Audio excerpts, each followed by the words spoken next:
Bonjour, ici c'est Elias Komlade, je suis auteur, écrivain, entrepreneur e-commerce depuis quelques années. Sur ma chaîne, nous parlons business, nous parlons opportunités d'affaires, nous parlons également d'entrepreneuriat. Comme je vous l'ai annoncé récemment, cette chaîne se réclame d'être une vitrine pour l'entrepreneuriat dans mon pays et dans la sous-région.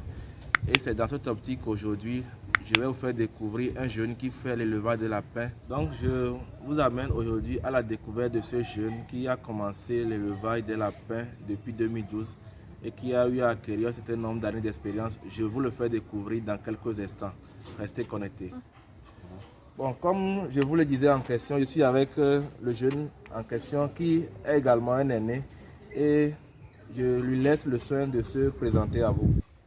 Bonsoir, vous avez devant vous M. Jidel Abdou Moutalabi, cuniculteur depuis 2012. Et au début, j'ai commencé par cette activité par passion, mais après tout, je me suis rendu compte qu'on peut faire aussi un business avec. Vous savez, il faut faire d'une pierre deux coups. Donc j'en profite, il y a la passion et aussi le business qui suit.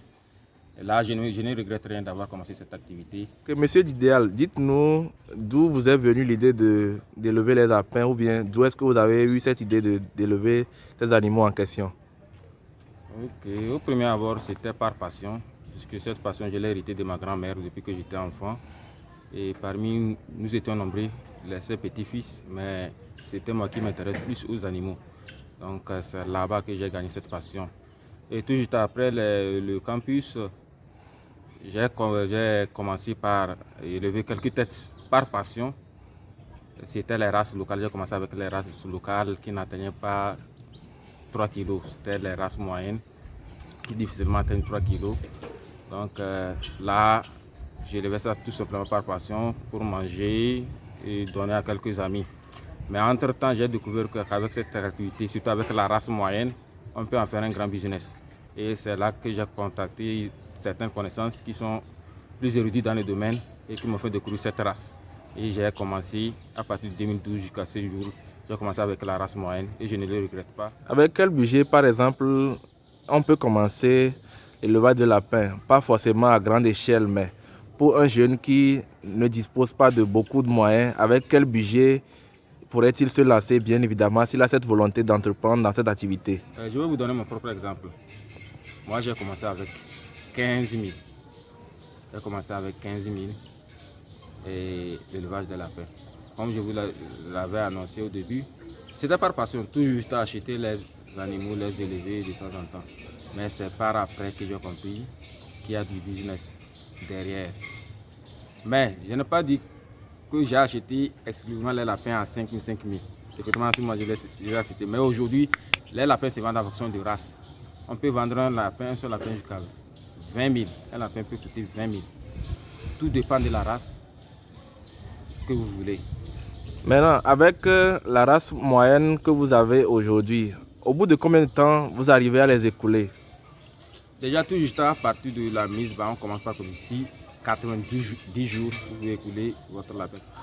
Pour ceux qui ne le savent pas, Monsieur Didéal, que voici, est un diplômé. Il a fait ses études en droit. Donc, je lui laisse lui-même d'aller un peu plus en profondeur. Comme le confrère vient de l'annoncer, effectivement, je suis titulaire d'une maîtrise en droit des affaires et j'ai obtenu mon diplôme depuis 2010 à l'université de Lomé ici. Et après cette étude, vous connaissez notre situation au Togo ici, on cherche des emplois de gauche à droite. Mais peu de gens arrivent à trouver des choses à faire avec la situation que nous connaissons. Et j'ai pensé, en faisant cela, commencer cette activité également. Comme je vous le disais tantôt, c'était par passion. Mais aujourd'hui, Dieu merci, avec le côté business qui se trouve là-dedans, on ne regrette rien. Et j'invite également les jeunes à s'y intéresser. Bon, nous aimerions savoir si, avant de lancer cette activité, vous avez eu à vous faire former auprès d'un aîné ou bien d'un père qui a commencé cette activité avant vous. J'ai commencé cette activité avec zéro expérience, sans vous mentir, j'ai commencé avec zéro expérience.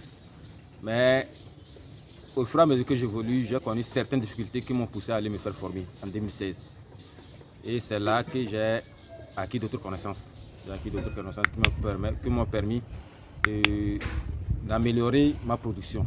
Et, par exemple, avant ma formation, j'avais connu une maladie qui avait presque tué tous mes animaux. la maladie communément appelée le VHD. Ceux qui sont dans le domaine s'y connaissent. Donc je n'avais aucune formation, je ne savais même pas comment protéger mes animaux, quels produits utiliser. Et Dieu merci, grâce à la formation aujourd'hui, je sais quels produits préventifs utiliser, comment prévenir des mortalités, tout juste après la mise bas, comment engraisser les lapins. Tout ça là, c'est suite à la formation que j'ai acquis cette connaissance. Et aujourd'hui, je suis également capable de transmettre cette connaissance-là à mes petits frères et à mes petites sœurs. Maintenant, ce que nous aimerions savoir également, c'est, si on peut récapituler, c'est que le fait de ne pas se faire former au début de votre activité vous a permis d'essuyer des pertes. Ça, parce que, si je comprends bien, d'après ce que vous venez de dire, ça a eu un impact négatif sur vous, vu votre manque de formation, parce que vous avez eu à perdre des bêtes. Et qui dit perte de bêtes dit perte d'argent et tout ce qui va avec. Oui, effectivement, c'est ça. Sans la formation, on va faire beaucoup de pertes. Hein. Et comme je vous le disais tantôt, il faut se faire former. Ceux qui ont la chance de se lancer dans cette activité, je les invite d'abord à se faire former. Par exemple, le lapin est un animal qui est très fragile. Donc si vous ne savez pas comment vous prendre, vous allez le tuer. Tout du temps, le manipulant, vous pouvez le tuer. Comment tenir un lapin, ça s'apprend. Comment le nourrir, comment entretenir les lapéraux. Comment faire même la palpation, comment savoir quand une lapine est en gestation ou pas. Tout ça, là, il faut apprendre. Donc on ne peut pas sortir un matin comme ça, dire je vais me lancer dans l'activité et réussir. C'est vrai qu'au temps passé, nos parents n'avaient pas suivi des formations, mais ils l'ont acquis à travers les traditions orales, c'est-à-dire de père en fils. Mais aujourd'hui, nous avons la technologie, nous avons la possibilité de nous faire former. Donc j'invite tous ceux qui veulent se lancer dans ce domaine-là à se faire former. C'est primordial pour pouvoir réussir dans cette activité. Maintenant, qu'est-ce que vous aimeriez dire à un jeune étudiant, à un jeune qui nous suit, qui aimerait se lancer dans cette activité et qui souhaiterait se faire former auprès de vous? Oh, qu'il vienne, la porte est grandement ouverte, qu'il vienne se faire former. Et sans cette activité, j'aurais pu être un Zemidiaman, sans vous mentir. Mais je ne me plains pas, avec cette activité. C'est vrai que c'est un revenu supplémentaire, mais je gagne aussi. Avec ça, tu as une activité principale que tu fais, ça c'est secondaire. Tout juste, même en travaillant, tu peux vendre tes animaux. À travers les réseaux sociaux, comme je le disais. Donc, j'invite les jeunes à venir se faire former. Déjà, avec ça, on va se partager les connaissances. Et que partant de là, on crée en même temps une communauté de cuniculteurs qui nous permettra de vulgariser davantage notre activité. Donc, si je peux en déduire de ce que vous venez de dire, on peut dire que cette activité peut être réalisée également par quelqu'un qui travaille quelque part, mais qui a de l'espace dans sa maison et qui souhaiterait mettre cet espace en valeur, n'est-ce pas, monsieur? Par tout le monde. Il faut tout simplement avoir la volonté. N'importe qui. J'ai formé des enseignants qui sont aussi dans le domaine aujourd'hui.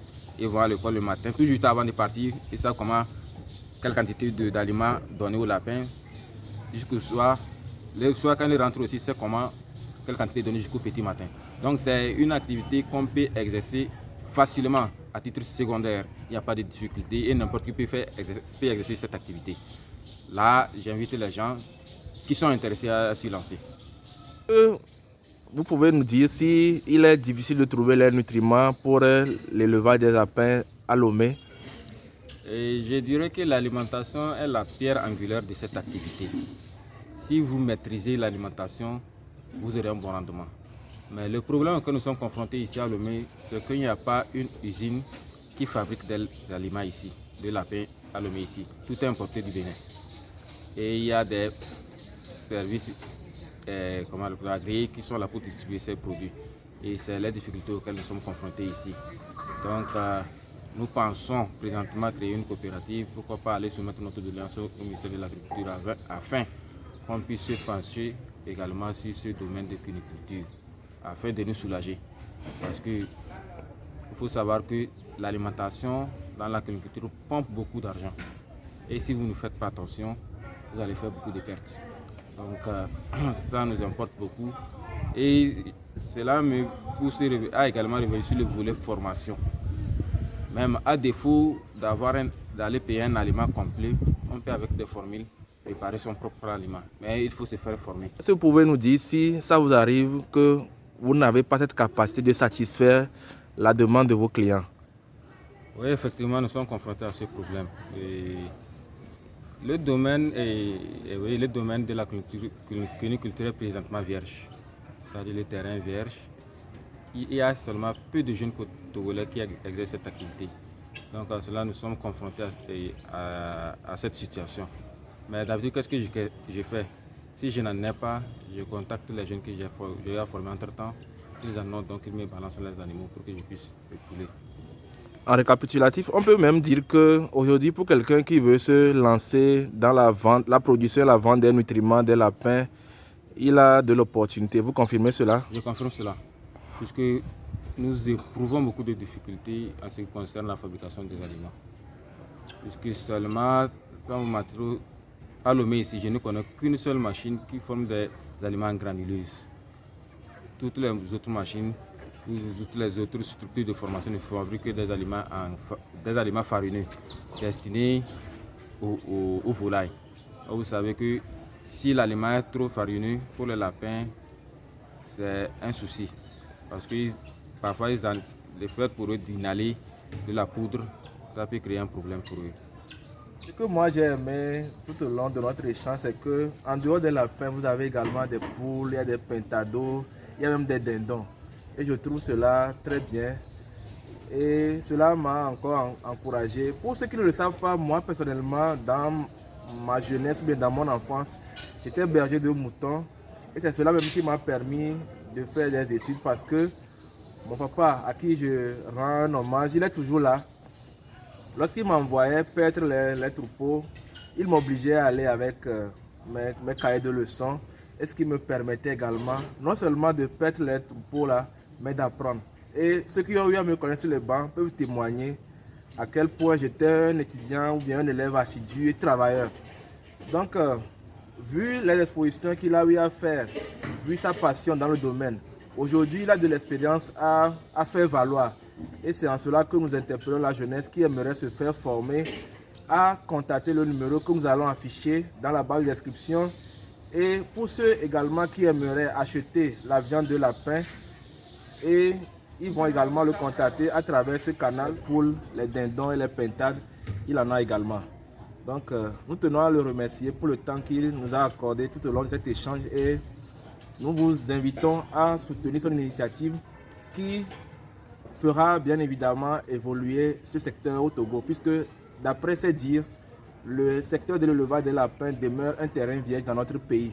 Alors que ce secteur peut facilement faire des millionnaires, cela peut permettre à beaucoup de familles de s'en sortir, de générer des sous de revenus et de pouvoir prendre facilement soin de leur famille. Donc il est là à votre disposition, il est là à vous former. Vu le nombre d'années d'expérience qu'il a eu à acquérir, je trouve qu'il a de l'expérience à faire valoir. Donc je vous recommande vivement sa formation et nous allons laisser le lien sur lequel vous allez cliquer pour pouvoir discuter directement avec lui en ce qui concerne l'acquisition des lapins et la formation en question. Monsieur Gidéal, merci pour l'accueil. Nous avions été très honorés du temps que vous avez eu à nous accorder et nous espérons très prochainement revenir avec vous, peut-être dans un cadre beaucoup plus grand que celui-ci, avec des étudiants qui vont se faire former à travers votre formation. Donc nous vous remercions. C'est moi qui vous remercie surtout. Et merci d'avoir pensé aux jeunes qui sont là et qui n'ont pas encore trouvé à faire. Et je les invite, je profite de cette occasion pour les inviter à s'y lancer dans l'agriculture, qui ne vont pas répéter. Merci beaucoup. Ok, merci. À la prochaine. À la prochaine.